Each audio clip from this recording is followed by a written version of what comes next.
Welcome back to some new r/malicious compliance stories, where people comply to the letter, but not the spirit of a request. I hope you had a great day. Thanks for all the likes and comments on the last video. And now let's start with the first story. It's called Do Your Job. A few years ago, I was hired as a supervisor for a local government department, overseeing about 10 employees. I reported to our manager. Let's just say, the kind of guy who makes toxic leadership look like a hobby. On day 3, he screamed at me, in front of my team, to learn how to do your freaking job. From the start he was setting me up to fail, assigning impossible deadlines, making slurs and threatening my job openly. He told others he planned to fire me during my probationary period. Classic power trip. He ordered me to keep a task log of every assignment he gave me, to update him as I completed tasks, and to send him 3 questions every week by email, or else face consequences. So I followed the rules. Exactly. I started logging every task, every inconsistency, and every time he tried to trip me up by changing priorities. He'd say, do task A, then interrupt mid-task with, why isn't task B done yet? I complied thoroughly, obsessively, maliciously. I sent my required 3 questions each week. He replied once with, look up the answers yourself. So I kept the emails. All of them. I knew his game. He'd harassed the previous supervisor into quitting the same way. So I started my own campaign. I logged every policy violation, wrote down inappropriate comments, collected witness names, built connections with other supervisors and departments. And, just in case, I kept a resignation letter in my car. That small act gave me power. Knowing I could walk away made it easier to stay. After 4 weeks I filed a formal HR complaint. And I convinced another supervisor to do the same. Then multiple employees followed with complaints of their own. A group complaint was filed. HR launched an investigation and placed the manager on administrative leave. He resigned, not fired, but thoroughly exposed. Since then, he's burned bridges at 3 different employers. He has gone from a manager with 15 reports and a 95k salary plus pension to a low-level laborer at a sketchy facility, making about 25 per hour. He made his bed. I just stuck the corners in tight and handed HR the pillow. The next story is called Deep Clean. A while back, I rented a small event space for a surprise party. Looked great online. Clean photos, decent price, and the host seemed professional. That all changed after the party. Out of nowhere, I get hit with a $1,200 deep cleaning charge. Her claim? The space was left unusable, which was wild because we barely touched the kitchen. We cleaned up everything before leaving, and it was in better shape than when we arrived. So I asked for proof. She sent me blurry photos of trash. Trash that wasn't even ours. Wrong bags, wrong area, obvious BS. I appealed the charge through the booking platform. Denied, no help. She clearly knew how to work the system. My guess is that she was running a side hustle. Tack on fake cleaning fees after events and hope people just pay rather than fight. Fine, you want cleaning? I'll clean. But not your venue. I went to work on your reputation.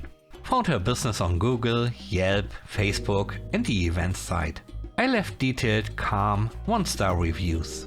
Included photos from our event showing how clean we left the space. And I pointed out the sketchy cleaning fee hustle.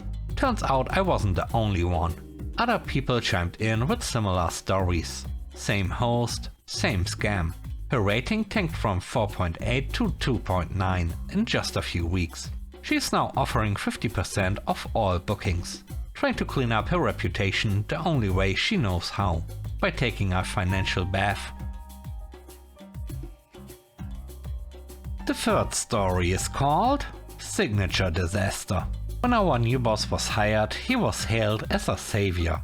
That was a year ago. Since then he's done nothing but burn the place down. He created a fear-based, punishment-heavy culture and shuts down any feedback or questions. Longtime employees are quitting left and right. The rest of us are miserable but quiet, trying to survive. He's also the kind of guy who thinks quick decisions are strong leadership.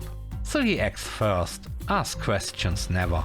And in that same spirit of confidence without competence, he said 2 glorious typos in every single email signature he's sent since he started. It's been over a year. We all see it. No one says a word. Why? Because speaking up gets punished. But I've been here for a long time. I care about the team, the culture, and what we've built. And I couldn't let one egomaniac wreck it completely. So, I sent an anonymous email to our board of directors. Short, polite, attached a few emails showing the signature disaster. I didn't even editorialize. Just said, thought you'd want to be aware of this. Might be impacting external perception. A few days later, the boss is in full damage control mode. Frantic emails go out. Meetings are cancelled. He's suddenly super careful with what he writes. And of course he's desperately trying to figure out who the whistleblower is. He's lost credibility with leadership. And now he's learning that tyrants with typos don't look so tough once the curtain is pulled back. The next story is called Office Gossip. I work with a woman. Let's call her Shelly. Shelly has one hobby, spreading gossip like it's her full-time job. She brags about how no one can keep a secret from her, how she can get the truth out of anyone.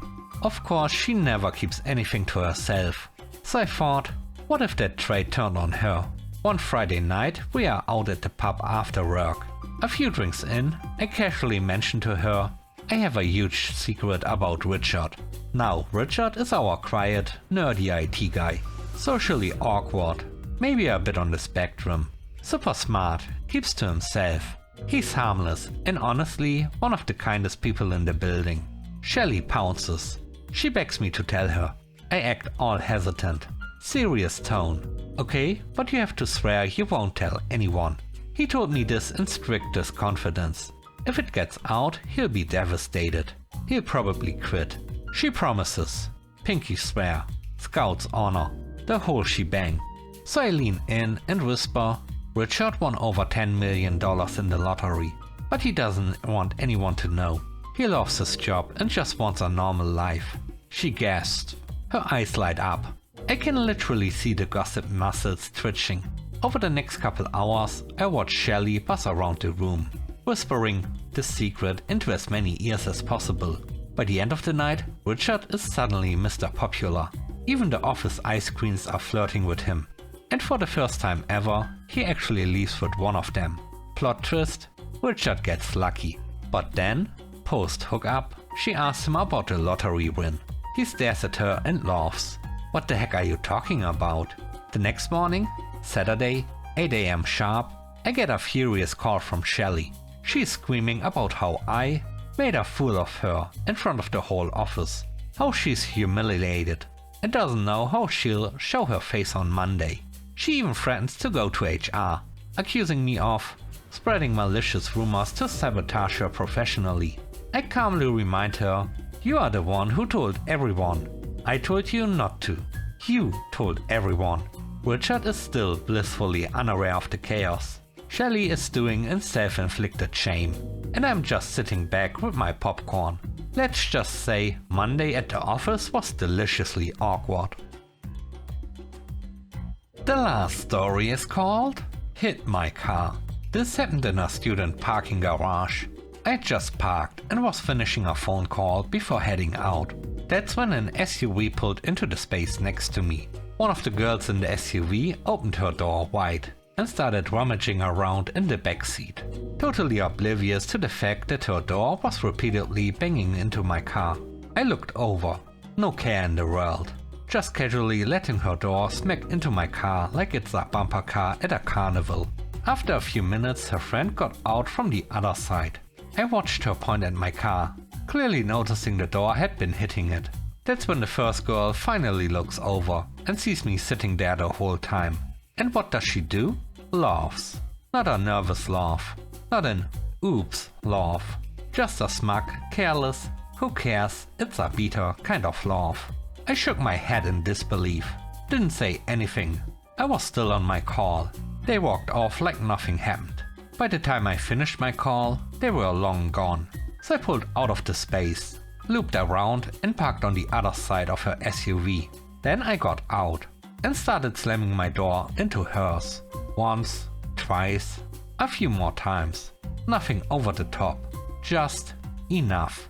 I've got an old car, plenty of dents already, no big deal for me. But her SUV?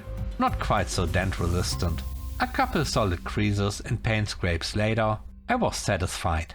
Locked up, walked off, feeling a whole lot lighter. Thanks for watching the video to the end. I hope you enjoyed it. If you did, please don't forget to leave a like, comment and subscribe. And if you have time, watch another one of my videos. Also, if you want to support me further, check out the channel membership or Patreon. And now, I hope you have a great day. See you soon. Bye bye.